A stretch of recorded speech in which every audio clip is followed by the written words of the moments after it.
தமிழக அரசு எப்பாடுபட்டால் இந்த விசாரணை சிபிஐக்கு போய்விடக்கூடாது என்பதில் உறுதியாக இருப்பது நன்றாகவே தெரிகிறது. குறியாக இருக்கிறார்கள். தாவேகாவை பொறுத்த வரைக்கும், பாதிக்கப்பட்டவர்களை பொறுத்த வரைக்கும் தமிழ்நாடு அரசு விசாரிச்சா எங்களுக்கு நியாயம் கிடைக்காதுன்னு அவங்க சொல்றாங்க. 2 அல்லது 3 வாரங்களுக்குள் தீர்ப்பு வந்துவிடும் என்று நான் நினைக்கிறேன். MCR Pure Cotton Club, formals and casual shirts. Let's go holidays. It's time to travel beyond the boundaries. Medway Hospitals, ஆரோக்கியத்திற்கான சிறந்த வழி. தாவேகாவும் தமிழக அரசும் இவங்களோட பொலிட்டிக்கல் ஃபைட்டை சுப்ரீம் கோர்ட்டு கொண்டு போயிருக்காங்க. ஜுடிஷியல் ஆர்டர் எப்படி வந்தாலும் இந்த இஷ்யூ எலெக்ஷன்ஸில் பெரிய அளவில் பாதிப்பை ஏற்படுத்தும். யாருக்கு பாதிப்பை ஏற்படுத்துன்றது தான் $1 பில்லியன் கொஸ்டின். 30 பேரோட போஸ்ட்மார்ட்டத்தை ஒரே இரவில் எப்படி பண்ண முடியும்னு கேட்கும்போது ஜட்ஜஸ் என்ன கேட்டிருக்காங்க, எத்தனை போஸ்ட்மார்ட்டம் டேபிள், 2 போஸ்ட்மார்ட்டம் டேபிள் தானே இருந்திருக்காங்க. இது குறுகலான ஒரு பாதை, இது நேரோ லேனு, இது ரொம்ப குறுகலா இருக்குன்ட்டு தான் அதிமுக அனுமதி கொடுக்கல. அப்ப தாவேகாக்கு மட்டும் எப்படி அனுமதி கொடுத்தாங்க? பாதிக்கப்பட்டவர்கள்னு 3 பேர் வந்திருக்காங்க. அவங்க ஒருத்தர் கூட விஜயை குறை சொல்லல, மாநில அரசு தான் குறை சொல்றாங்க. அது ஒண்ணு. அண்ட் இந்த பிரஸ் கான்ஃபரன்ஸ் இன்ஃப்ளூயன்ஸ் பண்ணும் என்கொயரி அப்படின்றது தாவேகா தரப்புல சொன்னது. 3வது இன்ட்ரெஸ்டிங்கான point Aruna Jagadeesan committee report proper notification வந்த பிறகுதான் சம்பந்தப்பட்ட நீதிபதி களத்துக்கு போவார். இது எதுவுமே நடக்கிறதுக்கு முன்னால 24 மணி நேரம் முடியறதுக்கு முன்னாலே அருணா ஜெகதீசன் அங்கே போனாங்கன்றது இன்னைக்கு அது ஒரு பிரச்சனையாகவும் மாறி இருக்குது. ஒருவேளை இது சிபிஐக்கு மாற்றப்பட்டால் கண்டிப்பாக தமிழக அரசு, திமுக அரசுக்கு பின்னடைவு. மாற்றப்படாமல் இது எஸ்ஐடியை புர்சீட் பண்ணலான்னு சொல்லிட்டாங்கன்னா கண்டிப்பா திமுக அது ஒரு வெற்றி. எங்க வெற்றினா நீதிமன்றத்தில் வெற்றி. அரசியல் களத்தில் பொது வழியில் அது வெற்றியான்றது. சுப்ரீம் கோர்ட்டை பொறுத்த வரைக்கும் ரொம்ப முக்கியமான விஷயம், இட்ஸ் அன் அன்பிரடிக்டபிள் ஹார்ஸ்ன்னு சொல்லுவாங்க. அது முன்னால் போனால் இடிக்கும், பின்னால் போனால் கடிக்கும்வாங்க. அந்த மாதிரி உச்சநீதிமன்றத்தில் என்ன மாதிரியான தீர்ப்பு வரும்னு யாராலையுமே யூகிக்க முடியாது. ரீனோட்ஸ் நேயர்களுக்கு வணக்கம். தற்போது நம்மிடையே மூத்த பத்திரிகையாளர் திரு மணி அவர்கள் இணைந்திருக்கிறார்கள். பேச நிறைய விஷயங்களுக்கு பேசலாம். சார் வணக்கம். வணக்கம் சார், இன்னைக்கு உச்சநீதிமன்றத்தில் அதுவும் நம்ம பேசிட்டு இருக்கிற இந்த தருணத்தில் தான் வாக்குவாதம்லாம் நடைபெற்றுச்சு. பெருசாக தாவேகா தரப்பு வழக்கறிஞர்களுக்கும் தமிழ்நாடு அரசு தரப்பு வழக்கறிஞர்களுக்கும் சரமாரியான விவாதம் போச்சு அப்படிங்கிறத பார்க்க முடிஞ்சிச்சு. இறுதியில் பிரமாண பத்திரத்தை முழுசாக பார்த்ததுக்கு அப்புறம் தான் உத்தரவை சொல்ல முடியும்னு சொல்லியிருக்கிறாங்க. ஸோ நீங்கள் இது இன்னைக்கு உச்சநீதிமன்றம் போகும்னு நினைக்கும் போது என்னென்ன மாதிரியான விஷயங்கள் நினச்சிருந்தீங்க? அது எல்லாமே இன்னைக்கு கேட்கப்பட்டதுன்னு நினைக்கிறீங்களா? கிட்டத்தட்ட கேட்கப்பட்டு இருக்குது. 2 தரப்புமே தெளிவாக வாதங்களை ரொம்ப ஆணித்தரமாக வைத்திருக்கிறார்கள். குறிப்பாக தமிழக அரசு எப்பாடுபட்டால் இந்த விசாரணை சிபிஐக்கு போய்விடக்கூடாது என்பதில் உறுதியாக இருப்பது நன்றாகவே தெரிகிறது. குறியாக இருக்கிறார்கள் அவர்கள். மூத்த வழக்கறிஞர்கள் முகுல் ரோத்தகி, அபிஷேக் மனு சிங் 2 பேரும் முன்னாள் இந்திய அரசின் தலைமை வழக்கறிஞர்களாக, அட்டார்னி ஜெனரலாக இருந்தவர்கள். கூடவே திமுக வழக்கறிஞர் ராஜ்யசபா எம்பி வில்சனும் இருந்திருக்கிறார். எதிர்த்தரப்பில் பெரிய வழக்கறிஞர் இருந்தான்னு எனக்கு தெரியல. ஐ திங்க் அரியமா சுந்தரம்னு ஒரு வழக்கறிஞர், ஆமாம், தாவேகா தரப்புலையும் கோபால் சுப்ரமணியம்னு ஒரு வழக்கறிஞர் இருந்திருக்கிறாரு. ஐ திங்க் அரியமா சுப்ரமணியம் அவங்களும் பெரிய சீனியர் அட்வொகேட்ஸ் தான் இருந்திருக்காங்க.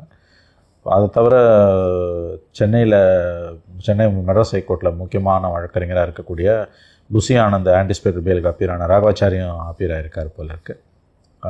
தாவேகா தரப்புலையும் பாதிக்கப்பட்டவர்கள் தரப்புலையும். கரெக்ட். 30 பேரோட போஸ்ட்மார்ட்டத்தை ஒரே இரவில் எப்படி பண்ண முடியும்னு கேட்கும்பொழுது ஜட்ஜஸ் என்ன கேட்டிருக்காங்க, எத்தனை போஸ்ட்மார்ட்டம் டேபிள், 2 போஸ்ட்மார்ட்டம் டேபிள் தானே இருந்திருக்குன்றிருக்காங்க. அதுக்கு அரசு தரப்பில் என்ன சொல்லியிருக்காங்கன்னா, தனியார் மருத்துவமனைகளிலும் பிரேத பரிசோதனை போஸ்ட்மார்ட்டம் செய்யப்பட்டது. சேலத்தில் பக்கத்தில் ஒரு மருத்துவ மாநாட்டு கான்ஃபரன்ஸ் இந்த டாக்டர்களும் இங்கே அழைத்து வரப்பட்டார்கள் அப்படின்னு சொல்லியிருக்காங்க. தமிழக அரசு சார்பில் எங்கள் மேலே எந்த தப்புமே இல்லை, விஜய் மேலே மட்டும்தான் தப்பு. அவர் 7 மணிக்கு வந்தது, 3 மணிக்கு வரேன்னு சொல்லிட்டு 7 மணிக்கு வந்தது, அந்த மாதிரி போகிறாங்க. தொடர்ந்து அவங்க தாவேகா தரப்புல என்ன குற்றச்சாட்டை வைக்கிறாங்க அப்படின்னா, தாமதமாக வந்ததுதான் காரணம். எக்ஸாக்ட்லி, தாமதமாக ஃப்ரம் த பிகினிங்ல இருந்து. இன்ஃபேக்ட் 12 மணிக்கு வரேன்ட்டு 7 மணிக்கு வந்தார். 7 மணி நேரம் அவர் தாமதமாக வந்ததுதான் காரணம். In fact that's a very valid argument.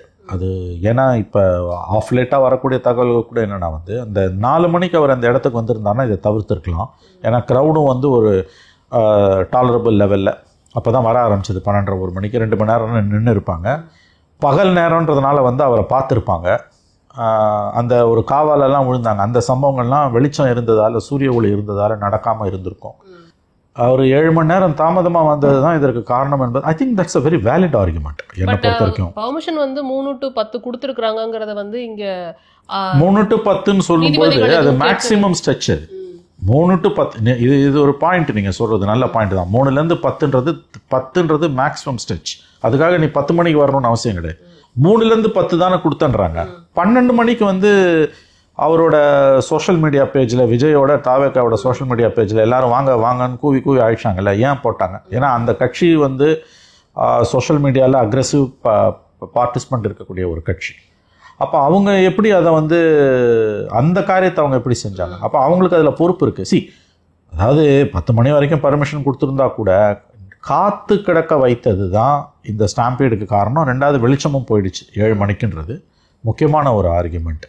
ஆனால் இவங்க தரப்பில் வைக்கக்கூடியது இந்த இடத்துல இது குறுகலான ஒரு பாதை, இது வந்து நேரோ லேனு, இதில் வந்து இது வந்து ரொம்ப குறுகலாக இருக்குன்ட்டு தான் அதிமுகவுக்கு அனுமதி கொடுக்கல. அப்போ தாவேக்காவுக்கு மட்டும் எப்படி அனுமதி கொடுத்தாங்க? முழுவதும் இது வந்து காவல்துறையோட தவறு அப்படின்னு பொதுமக்கள் சார்பாகவும் அங்கே ஒரு கோரிக்கை வைக்கப்பட்டது. திமுக அனுமதி கொடுக்கலங்கிறது வந்து எதை குறிக்கிறாங்கன்னா, அந்த ஜனவரி மாதம் அவங்க கொடுத்த அந்த விஷயத்தை குறிக்கிறாங்கன்னு நினைக்கிறேன். ஏன்னா இங்கே எடப்பாடி அவர்களும் இங்கே தான் வந்துட்டு கூட்டம் நடத்தினாருங்கிறத பார்க்க முடிஞ்சிச்சு.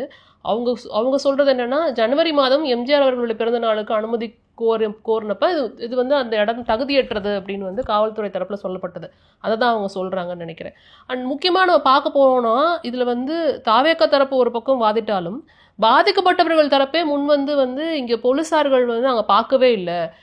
கூட்ட நெரிசல் ஆக போகுது அப்படிங்கிறது வந்து காவல்துறையினரை தவிர எல்லாத்துக்குமே தெரிஞ்ச விஷயமா இருந்தது. அவங்க வந்து அசால்ட்டாக இருந்துட்டாங்க அப்படிங்கிற வாதத்தை முன் வச்சிருக்கிறாங்க. ஆமாம், இதுதான் 2 தரப்புமே வந்து அவங்கவுங்க எதிர் செஞ்ச தவறை முன் வைக்கிறாங்க. இதை நீங்கள் கவனிச்சிங்கன்னா தெரியும். 2 தரப்புமே வந்து எதிர்த்தரப்பு செய்த தவறுகளை முன்வைக்கிறாங்க. இப்போ அரசு தரப்பில் வந்து தாவேக்கா செய்த தவறுகளும் போது நேரம் தாழ்த்தி வந்தது, 7 மணி நேரம் காலங்க தாழ்த்தி வந்தது, கூட்டத்தை கட்டுப்படுத்த தவறியது, 10,000 பேர் வருவாங்கன்னு சொல்லிட்டு 27,000 பேர் வந்தது, விஜய் ஒழுக்கம் இல்லாமல் கூட்டம் நடந்து கொண்டது, கட்டுப்பட மறுத்தது, தண்ணீர் பாட்டிலை வீசி அடித்தது, இந்த மாதிரியான விஷயங்களை முன்வைக்கிறாங்க. அரசு தரப்பை தாவேக்கா தரப்பை பொறுத்த வரைக்கும் அந்த இடத்துக்கு கொடுத்த அனுமதியே தப்பு, காவலர்கள் போதிய அளவில் இல்லை, அதிமுக அனுமதி மறுக்கப்பட்ட இடத்துல இவர்களுக்கு கொடுக்கப்பட்டது எப்படி, எங்களுக்கு மட்டும் ஏன் அப்படி கொடுத்தாங்கன்றதை வைக்கிறாங்க. இப்போ ஒரு விஷயம் நல்லா தெரியுது. சிபிஐ விசாரணை என்பது வந்து இப்போ மத்திய அரசு நேரடியாக உத்தரவுப்பட முடியாது. மாநில அரசு அனுமதி கொடுத்தா தான் சிபிஐ உள்ளே வர முடியும் எந்த வழக்கிலுமே. ஆனால் உயர்நீதிமன்றமோ உச்சநீதிமன்றமோ நினைத்தால் சிபிஐ விசாரணைக்கு உத்தரவு போடலாம். அதனால தான் இது சுப்ரீம் கோர்ட்டுக்கு போயிருக்கு. இன்றைக்கி வந்து பெரிய வழக்கறிஞர்களை, மிகப்பெரிய வழக்கறிஞர்களை, இந்தியாவின் 2 முன்னாள் அட்டார்னி ஜெனரல்ஸ், இந்திய அரசு தலைமை வழக்கறிஞர்கள், முன்னாள் தலைமை வழக்கறிஞர்களை அழைத்து வந்து இவர்கள் தமிழக அரசு வாதிட வைத்தது என்பதே வந்து எப்பாடுபட்டாது இந்த வழக்கு விசாரணை சிபிஐக்கு போய்விடக்கூடாது, தங்கள் கட்டுப்பாட்டிலே இருக்க வேண்டும் என்பதைத்தான் அது நமக்கு உணர்த்துது. இவங்களை பொறுத்த வரைக்கும், தாவேக்காவை பொறுத்த வரைக்கும், பாதிக்கப்பட்டவர்களை பொறுத்த வரைக்கும் தமிழ்நாடு அரசு விசாரித்தா எங்களுக்கு நியாயம் கிடைக்காதுன்னு அவங்க சொல்கிறாங்க. தாவேக்காவோட வாதத்தில் சில முக்கியமான நியாயமான அம்சங்கள் இருக்குன்னு நான் பார்க்குறேன். ஏன்னு கேட்டிங்கன்னா, முதல்ல எஸ்ஐடி ஃபார்ம் பண்ணுறதுக்கு முன்னாலேயே வந்து தமிழக அரசு அதிகாரிகள் நடத்திய செய்தியாளர் சந்திப்பில் அவங்க என்னென்னலாம் நடந்ததுன்றது க்ளீன் சீட்டு கொடுத்தாங்க. எங்கள் மேலே எந்த தப்புமே கிடையாது, எல்லா தப்புமே வந்து விஜய் தரப்பு மேலே தான். அப்பயே அது கேள்விக்குள்ளாகப்பட்டது. ஏன்னா அப்போ ஒரு டிஎஸ்பி லெவல் ஆஃபீஸர் விசாரிச்சுட்டு இருக்கும்போது இங்கே மூத்த அதிகாரிகள் இப்படி ஒரு ப்ரெஸ் மீட் கொடுத்தாங்கன்னா அது வழக்கு விசாரணையை பாதிக்கும் அப்படின்னு. அது ஒரு நியாயமான பாயிண்ட். அதுக்கு 2 நாள் பொறுத்து தான் எஸ்ஐடி விசாரணைக்கு உத்தரவு போடப்படுது. 2-3 நாள் பொறுத்து தான் எஸ்ஐடி விசாரணைக்கு உத்தரவு போடப்படுகிறது. ஆகவே வழக்கு விசாரணை ஆரம்ப கட்டத்தில் இருக்கும்போது ஒரு டிஎஸ்பி லெவல் ஆஃபீஸர் விசாரிக்கும்போது சென்னை தலைமைச் செயலகத்தில் கூட்டப்பட்ட செய்தியாளர் சந்திப்பில் மூத்த அதிகாரிகள், காவல்துறை மூத்த அதிகாரிகளும் வருவாய்த்துறை செயலரும் அரசின் மீது எந்த தவறும் இல்லை, போலீஸ் மேலே எந்த தப்பும் இல்லை, விஜய்க்கு தான் எல்லா விதமான பொறுப்பும், விஜய் தான் தப்பு பண்ணிட்டாருன்னு பெரிய அளவில் ட்ராமடைஸ் பண்ணி வீடியோலாம் போட்டு காமிச்சது வழக்கு விசாரணையை பாதிக்கக்கூடியது என்ற கருத்து என்னை பொறுத்தவரையில் ஒதுக்கி தள்ள முடியாத ஒரு நியாயமான கருத்து. அவங்க அந்த ப்ரெஸ் கான்ஃபரன்ஸை உண்மையிலே தவிர்த்துருக்கணும். அந்த பாயிண்ட் எனக்கு எடுத்து வைக்கப்பட்டிருக்கிறது. கடைசியாக அவங்க ஜட்ஜஸ் என்ன சொல்லியிருக்காங்க, 2 பேரும் பிரமாண பத்திரத்தை அஃபிடவிட்ஸ் தாக்கல் பண்ணுங்கள், நீங்கள் என்னென்ன நடவடிக்கை எடுத்தீங்க, அவர்கள் என்ன நடவடிக்கை, அவங்க செஞ்ச தவறுகள் என்ன, அரசு வந்து தன் மீதான குற்றச்சாட்டுகளுக்கு எவ்வளோ போலீஸ் போட்டிருந்தீங்க, எத்தனை விதமான போஸ்ட்மார்ட்டம்ஸ் வந்து எத்தனை டேபிளில் பண்ணீங்க, எங்கே பண்ணீங்க, இது உள்ளிட்ட பல விஷயங்களுக்கு வந்து கிளாரிஃபிகேஷன் கேட்டு, விளக்கம் கேட்டு நீங்கள் வந்து ரிட்டர்ன் அஃபிடவிட் தாக்கல் பண்ணுங்கள். அந்த அஃபிடவிட்ஸ் பிரமாண பத்திரம் தாக்கல் பண்ண பிறகு தான் நாங்கள் உத்தரவுகளை பிறப்பிப்போம்னு சொல்லி ஆர்டர்ஸ் ரிசர்வ்டு, தீர்ப்பு தள்ளி வைக்கப்பட்டிருக்கிறது. தமிழக அரசு வந்து எங்களுக்கு பிரமாண பத்திரம் தாக்கல் செய்வதற்கு அவகாசம் தேவைன்னு சொல்லியிருக்காங்க. கால அவகாசம்னா எவ்வளோ நாள் நமக்கு தெரியல, 1 வாரமாக 10 நாளாக 1 மாதமானு. ஐ திங்க் என்னுடைய கணிப்பு 2 அல்லது 3 வாரங்களுக்குள் தீர்ப்பு வந்துவிடும் என்று நான் நினைக்கிறேன். அண்ட் சுப்ரீம் கோர்ட்டை பொறுத்த வரைக்கும் ரொம்ப முக்கியமான விஷயம், இட்ஸ் அன் அன்பிரடிக்டபிள் ஹார்ஸ்ன்னு சொல்லுவாங்க. அது முன்னால் போனால் இடிக்கும், பின்னால் போனால் கடிக்கும்வாங்க. அந்த மாதிரி உச்சநீதிமன்றத்தில் என்ன மாதிரியான தீர்ப்பு வரும்னு யாராலையுமே யூகிக்க முடியாது.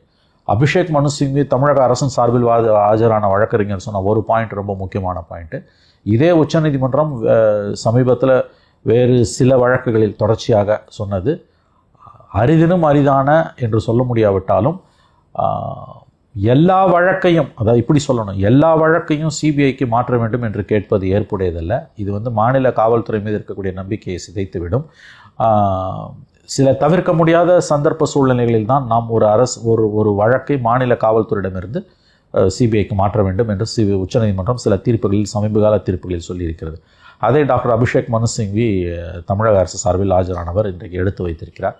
அதற்கு ரொம்ப முக்கியமாக அவர் வெஸ்ட் பெங்காலில், மேற்கு வங்கத்தில் சமீபத்தில் இதே மாதிரியான ஒரு வழக்கில் உச்சநீதிமன்றமே மாநில காவல்துறையை நம்பாமல் எல்லா வழக்குகளையும் சிபிஐக்கு மாற்றக்கூடிய போக்கு ஏற்புடையது அல்ல அப்படின்னு சொன்ன கருத்தையும் இன்றைக்கு அவர் நினைவு கூர்ந்திருக்கிறார். ஆனால் இங்கே பாதிக்கப்பட்டவர்கள் குற்றம் சாட்டுவதே மாநில அரசாங்கத்தையும் காவல்துறையினரையும் அப்படிங்கிறப்ப இதை கன்சிடர் பண்ண வாய்ப்பு இருக்கணும் தானே. ஏன்னா பாதிக்கப்பட்டவங்க என்ன சொல்கிறாங்க அப்படின்னா, இங்கே காவல்துறையினர் கூட்ட நெரிசல் ஏற்படும் அப்படிங்கிறத அவங்க தான் கண்காணிக்க தவறிட்டாங்க, அங்கேருந்து எல்லாத்துக்குமே அது தெரிஞ்சிச்சு அப்படிங்கிறது தான் பாதிக்கப்பட்டவர்களோட வாதமாக இருக்குது. நம்ம இன்னொன்று பார்க்க வேண்டியது இருக்குது, பாதிக்கப்பட்டவர்களே அரசாங்கத்திற்கு எதிராக தான் இருக்காங்க, விஜய் அவர்களுக்கு எதிராக இல்லை அப்படிங்கிறதையும் பார்க்க வேண்டியது இருக்குது.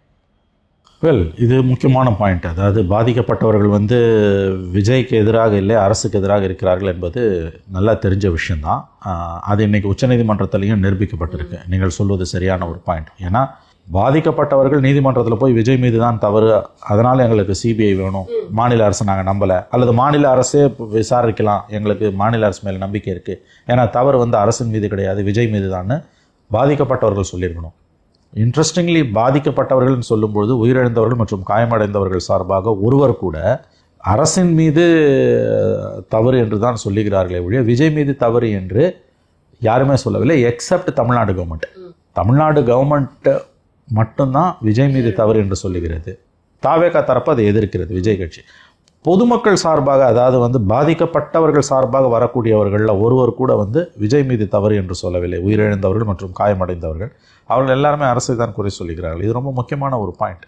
பட் இதில் ரொம்ப முக்கியமான இன்னொரு ஆஸ்பெக்டையும் நம்ம பார்க்கணும். இப்போ நான் சொன்னேன் 2 நிமிஷத்துக்கு முன்னால், அதாவது சுப்ரீம் கோர்ட் எல்லா வழக்கையும் சிபிஐக்கு மாற்ற வேண்டும் என்ற கோரிக்கையை ஏற்க முடியாது, அது மாநில காவல்துறை மீதான நம்பிக்கையை சிதைத்துவிடும். சமீபத்தில் வெஸ்ட் பெங்கால் கேஸில் கூட அந்த கோரிக்கை நிராகரிக்கப்பட்டதுன்னு சொல்லும் பொழுது இதில் முக்கியமான ஒரு அம்சம் என்னென்னா, இந்திய அரசியலமைப்பு சாசனத்தின்படி சட்டம் ஒழுங்கு என்பது மாநில பட்டியலில் இருக்கக்கூடியது, அது பொது பட்டியலோ மத்திய பட்டியலோ கிடையாது. அப்போ இந்த மாதிரியான ஸ்டாம்பீட்ஸ் நடக்கும் பொழுது இது மாநில அரசின் சட்டம் ஒழுங்கு பிரச்சனையாகத்தான் பார்க்கப்படும். ஆகவே இதில் மாநில அரசு தான் விசாரிக்க வேண்டும் என்ற கோரிக்கையும் நாம் கவனத்தில் கொள்ளணும், அதை ஒதுக்கி தள்ள முடியாது. இதில் இப்போ மாநில அரசு தவறு செஞ்சுருக்குது, நிர்வாக கோளாறு என்பதெல்லாம் ஓகே. ஆனால் இப்போ தான் விசாரணை ஆரம்பிச்சிருக்குது. விசாரணையில் பெரிய அளவில் லெக்யூனான்னு வாங்க ஆங்கிலத்தில், அதாவது பிழைகள், பிறல் நடவடிக்கைகள் அல்லது தொய்வு, தவறுகள், அரசின் தமிழக காவல்துறையோட நடவடிக்கைகளில் கேப்ஸ், நிறைய தவறுகள் இருக்குன்னா மட்டும்தான் நீங்கள் சிபிஐக்கு மாற்ற முடியும். நேசன் ஸ்டேஜ்னு வாங்க, ஆரம்ப கட்டத்திலேயே நீங்கள் சிபிஐக்கு கேட்கணுன்றதுக்கு மிகப்பெரிய அளவில் ஏதாவது தவறு நடந்திருக்கணும். அதில் அந்த ப்ரெஸ் கான்ஃபரன்ஸ் ஒரு ரொம்ப சீரியஸான இஷ்யூ. அதை ஏன்னா 2 விஷயம் என்னால் சொல்ல முடியும். இந்த மாதிரி தமிழக அரசு அதிகாரிகள் அவசரப்பட்டு வாயை விட்டு தான் சிபிஐக்கு ஒரு வழக்கு போச்சு, ஒரு வழக்கு எஸ்ஐடிக்கு போச்சு. சமீபத்தில் அண்ணா பல்கலைக்கழக மாணவி ஓராண்டுக்கு முன்பு பாலியல் வன்புணர்வுக்கு ஆளாக்கப்பட்ட பொழுது சென்னை மாநகர ஆணையாளருடைய ப்ரெஸ் கான்ஃபரன்ஸ், அருண் அவர்களுடைய ப்ரெஸ் கான்ஃபரன்ஸில் ஒருவர் தான் இதில் குற்றவாளி என்று சொன்னது அதுதான் எஸ்ஐடிக்கு போச்சு, ஜஸ்டிஸ் எஸ்எம் சுப்பிரமணியம் பெஞ்சில். அஃப்கோர்ஸ் எஸ்ஐடினாலும் அந்த ஸ்டேட் போலீஸை வச்சு தான் அவர் பண்ணார், மானிட்டர் பண்ணாங்கனாலும் ஹைகோர்ட். ஸோ இந்த மாதிரி ஒரு பெரிய சம்பவம் நடக்கும்போது அதிகாரிகள், ஐஏஎஸ் அதிகாரிகளோ ஐபிஎஸ் அதிகாரிகளோ, காவல்துறை கமிஷனர், ஏடிஜிபி, வருவாய்த்துறை செயலாளர் போன்றவர்கள் ரேங்கில் டாப் லெவலில் இருக்கவங்க, அவர்கள் அவசரப்பட்டு கொடுக்கக்கூடிய செய்தியாளர்கள் சந்திப்பு தான் தமிழக அரசுக்கு எதிராக போயிருக்கிறது என்பதற்கு ஒரு உதாரணம் அண்ணா பல்கலைக்கழகம். அதிகாரிகள் முன்கூட்டியே பேசுவது என்பது வழக்கு விசாரணையை பாதிக்கும். தகவல்களை அவர்கள் பகிர்ந்து கொள்ளலாம். இப்போ இந்த ப்ரெஸ் கான்ஃபரன்ஸ்க்கு அவங்க என்ன சொன்னாங்க, ஃபேக் நேரேட்டிவ் பரப்பப்படுது, அதை நாங்கள் கவுண்டர் பண்ணுறோம்னாங்க.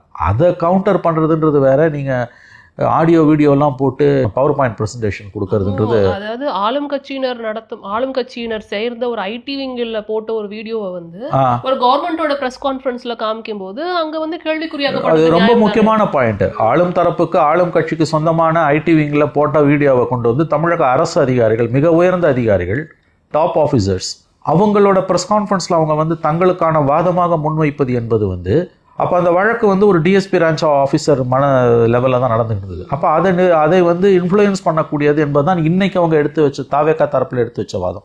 பட் இதை சுப்ரீம் கோர்ட் எப்படி பார்க்க போகுதுன்னு நமக்கு தெரியல. ஒன்று மட்டும் நல்லா தெரியுது, தமிழக அரசு தன்னால் முடிந்த வரையில், இயன்ற வரையில் இந்த வழக்கு விசாரணை சிபிஐக்கு போய்விடாமல் பார்த்து கொள்வதில் கண்ணும் கருத்துமாக இருக்கிறது. தாவேகா தரப்பிலும் அதைவிட முக்கியமாக பாதிக்கப்பட்டவர்கள் தரப்பில் ஒருவர் கூட வந்து விஜயை குறை சொல்லாமல் மாநில அரசின் மீது தங்களுக்கு இருக்கக்கூடிய அவநம்பிக்கையை வெளிப்படுத்துவதிலும் மாநில அரசை குறை சொல்வதிலுமே வந்து குற்றம் சாட்டுவதில் மட்டுமே கவனமாக இருக்கிறார்கள். விஜய் மீது எந்த குற்றச்சாட்டும் அவர்கள் சொல்லவில்லை என்பது இட்ஸ் வெரி இன்ட்ரெஸ்டிங். ஏன்னா பாதிக்கப்பட்ட இறந்தவர்களில் ஒருவருடைய குடும்பமோ அல்லது காயப்பட்ட ஒருவருடைய குடும்பமோ ஒரே ஒரு பெட்டிஷனர் ஆகுது, ஜஸ்ட் ஒன் பெட்டிஷனர் ஆகுது. Of course this subject to correction. நான் பார்த்த வரைக்கும் இப்போ வந்து 3 பேர், அதாவது மனைவியை இழந்த ஒருத்தர் வந்து கணவர் அவர் வந்திருக்கிறார், அப்புறம் சகோதரியை இழந்த ஒருத்தர், அப்புறம் தன் குழந்தையை இழந்த ஒருத்தர்.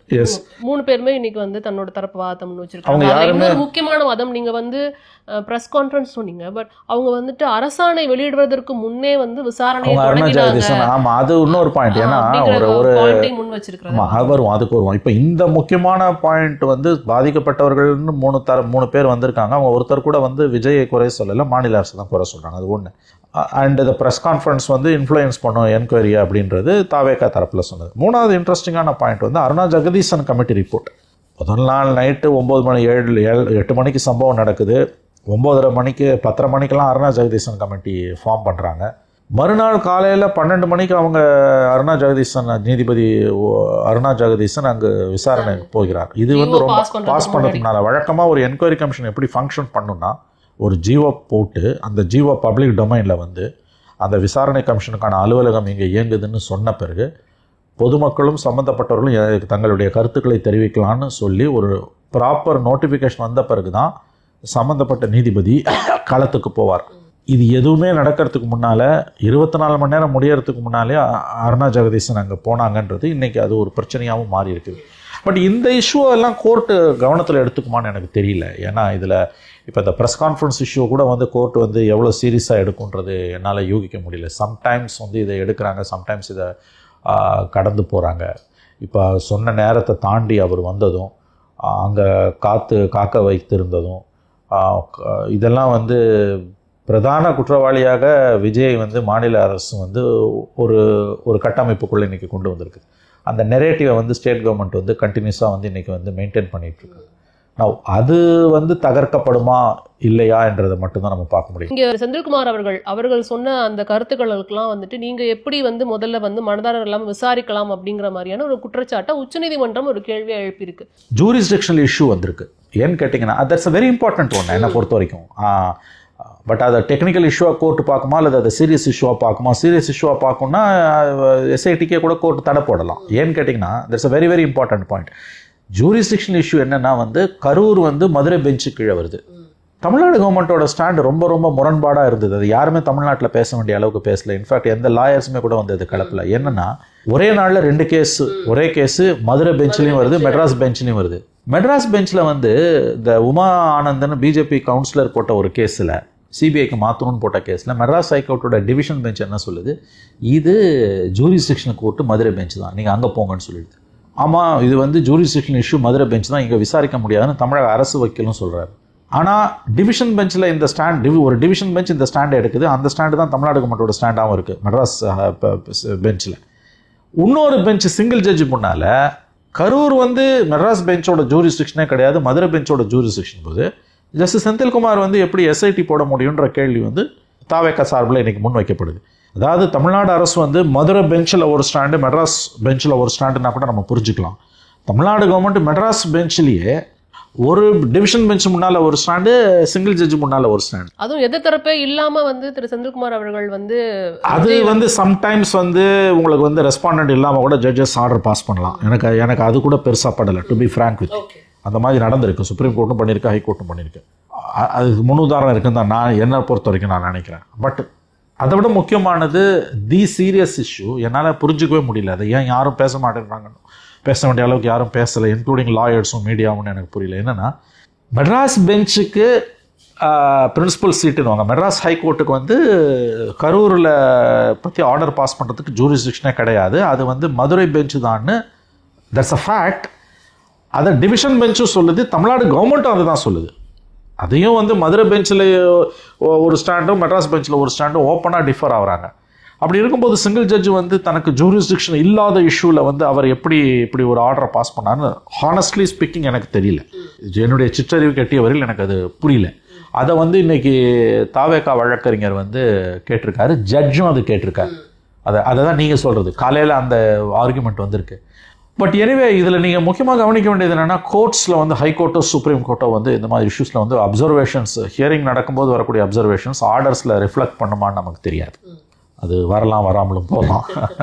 அண்ட் கோர்ட்ஸ் ஆர் கோர்ட்ஸ், அதாவது வந்து ஜட்ஜஸ் ஆர் ஜட்ஜஸ். நம்ம அது சுப்ரீம் கோர்ட்டு சுப்ரீம், அதனால் நம்ம ஒன்றும் கணிக்க முடியாது. ஸோ தொடர்ந்து அடுத்த கட்ட விசாரணை எப்படி நடக்குது அப்படிங்கிறதையும் பார்க்கலாம். ஒரு விஷயம் நீங்கள் இன்னொன்று புரிஞ்சுக்கணும், அதாவது வந்து இது அடிப்படையில் ஒரு பொலிட்டிக்கல் இஷ்யூ. ஜுடிஷியல் இஷ்யூன்றது இவங்க பொலிட்டிக்கல் ஃபைட்டை அங்கே கொண்டு போய் நடத்துகிறாங்க. டிவிக்காவும் நடத்துது, ஸ்டேட் கவர்மெண்ட்டும் நடத்துது. பாதிக்கப்பட்டவங்க அஃப்கோர்ஸ் அவங்க பாவம் நீதி கேட்டு போயிருக்காங்க. அவங்க பொலிட்டிக்கல் ஃபைட் நான் சொல்ல மாட்டேன், அவங்க நீதி கேட்டு போயிருக்காங்க. தாவேகாவும் தமிழக அரசும் இவங்களோட பொலிட்டிக்கல் ஃபைட்டை சுப்ரீம் கோர்ட்டு கொண்டு போயிருக்காங்க. ஜுடிஷியல் ஆர்டர் எப்படி வந்தாலும் இந்த இஷ்யூ வந்து எலெக்ஷன்ஸில் வந்து பெரிய அளவில் பாதிப்பை ஏற்படுத்தும். யாருக்கு பாதிப்பை ஏற்படுத்துன்றது தான் $1 மில்லியன் கொஸ்டின். நீங்கள் சொன்ன மாதிரி தமிழக அரசு வந்து தொடர்ந்து போராடிட்டு இருக்கிறாங்க, சிபிஐக்கு மாற்றக்கூடாது அப்படிங்கிறதையும். இப்போ நான் என்ன கேட்குறேன், அஜித்குமார் இஷ்யூவில் வந்து இவங்களே வந்து அந்த என்கொயரியை வந்து கொடுத்துட்டாங்க, சிபிஐ கொடுத்துட்டாங்க. அந்த மாதிரி வந்து இதை கொடுத்துட்டு போகலாமே, பிகாஸ் நாங்கள் தவறே செய்யலை அப்படின்னா. இன்ஃபேக்ட் சிபிஐ ஒன்றும் எதுவும் பெருசாக வானத்தில் இருந்து குதிச்சது கிடையாதுங்க. சிபிஐ வந்து பல வழக்குகள் எனக்கு தெரிஞ்ச மெஜாரிட்டி ஆஃப் த கேசஸில் மாநில அரசுகளை அவர்கள் காட்டி கொடுத்ததே இல்லை, மாநில காவல்துறை அவர்கள் காட்டி கொடுத்ததே இல்லை. இன்னொன்று, சிபிஐயோட சக்ஸஸ் ரேஷியோ வந்து கரப்ஷன் கேசஸில் தான் அதிகம். லா அண்ட் ஆர்டர் கேசஸில், மர்டர், அட்டம்ப்டட் மர்டர் கேசஸ்லலாம் வந்து, ரேப் கேசஸ்லலாம் வந்து ரொம்ப ரொம்ப நெக்லிஜிபிள், ரொம்ப கம்மின்னு சொல்லுது. சிபிஐயோட சக்ஸஸ் ரேஷியோ வந்து கரப்ஷன் கேசஸில் தான் ரொம்ப அதிகமாக இருக்குது. நான் தான் உங்களுக்கு திரும்பவும் சொல்கிறேன் madam, this is basically a political fight. இது அடிப்படையில் ஒரு அரசியல் யுத்தம். இதை கொண்டு போய் அவங்க ஜுடிஷியரி ஃபாரமில் கோர்ட்டில் ஆடுறாங்க. அங்கே யார் ஜெயிப்பான்னு நமக்கு இப்போ சொல்ல முடியாது. ஒருவேளை இது சிபிஐக்கு மாற்றப்பட்டால் கண்டிப்பாக தமிழக அரசு, திமுக அரசுக்கு அது பின்னடைவு. மாற்றப்படாமல் அது வந்து எஸ்ஐடியை ப்ரொசீட் பண்ணலான்னு சொல்லிட்டாங்கன்னா கண்டிப்பாக வந்து திமுகவுக்கு அது ஒரு வெற்றி. எங்கே வெற்றினா நீதிமன்றத்தில் வெற்றி. அரசியல் களத்தில் பொது வழியில் அது வெற்றியான்றது இட்ஸ் $1 மில்லியன் கொஸ்டின். ஒருவேளை தமிழக அரசுக்கு சாதகமாக வந்தாலும் கூட நமக்கு தெரியாது. பப்ளிக் பர்செப்ஷனை டிஎம்கே வந்து சுப்ரீம் கோர்ட்டில் டிஎம்கே ஈஸியாக ஜெயிச்சிடலாம், வாய்ப்பு அதிகம். ஈஸியானு சொல்கிறத விட இப்படி நான் I would like to reframe my words. Supreme கோர்ட்டில் திமுக வெற்றி பெறுவதற்கு வாய்ப்புகள் வந்து இருக்குது. அந்த வாய்ப்புகள் வந்து பப்ளிக் பர்செப்ஷனில் அவங்க ஜெயிக்கிறதுக்கான வாய்ப்புகளை விட கூடுதலாக இருக்குதுன்னு கூட நான் சொல்லுவேன். ஆனால் இந்த விஷயத்தில் பப்ளிக் பர்செப்ஷனை அந்த பேட்டில் ஃபேஸ் பண்ணுறதுல திமுகவோட வாய்ப்புகள் குறைவாக இருக்குது, மிக குறைவாக இருக்குன்னு தான் என்னுடைய பார்வை. MCR Pure Cotton Club, formals and casual shirts. Let's go holidays. It's time to travel beyond the boundaries.